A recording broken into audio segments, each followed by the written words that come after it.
what to do is the easy part of it. The question is, how are we going to do it?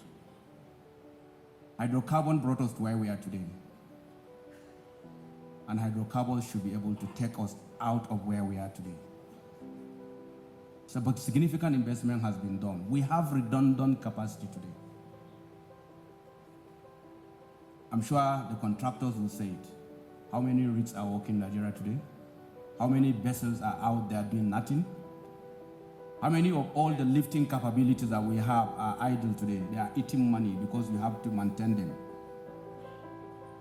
So if we are talking about innovative financing, we need to produce the oil and the gas. And the infrastructure to produce this oil and gas has already been capitalized. They are all living in our fabrication yard and so on and so forth. But they're not working. I think the challenge for all of us as in industry players, how do we make those things work? And in my view, smart deferred payment method, contractor financing is the way to go. And we can make it hybrid, whereby the investor and the operators make available the OPEX part of the business, while the capital is deferred over a period of time. That way, we can, in addition to listening to the stakeholder ESG and the financiers who rely on other financiers who ultimately will have a link to the activists, it's better that we make use of what we have today. And I really want to invite Engineer Simbi, the service providers in particular, to see how they can cluster themselves together. How can they come and appear in my asset and sweat that asset? And let me give them 20% of their OPEX that they need while they defer the payment of the 80%. That way we can move quickly. That way we can achieve speed to market. And that way we'll be able to deliver more and more value and quickly, as Ojulari said, because we don't want to be late. We want to be there when it is relevant. That's number one. Number two,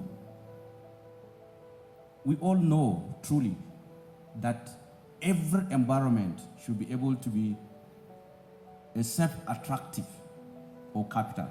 And the factors has been all set. When Shalom was talking about the ESG protocol, it came to mind that today I have to be able to have been in a position to meet the Equator Principle. The Equator Principle keeps changing. The World Bank Investment Protocol is changing. And because it's changing, before you meet this condition, the condition has moved on. So it therefore means that closing financing is going to be a long time.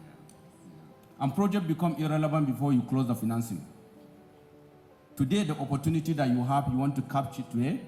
But if you have to wait for 1 year to do long financing with 300-400 pages of contract, that they will be asking of everything, including sovereign guarantees, you know that we're not going to go anywhere.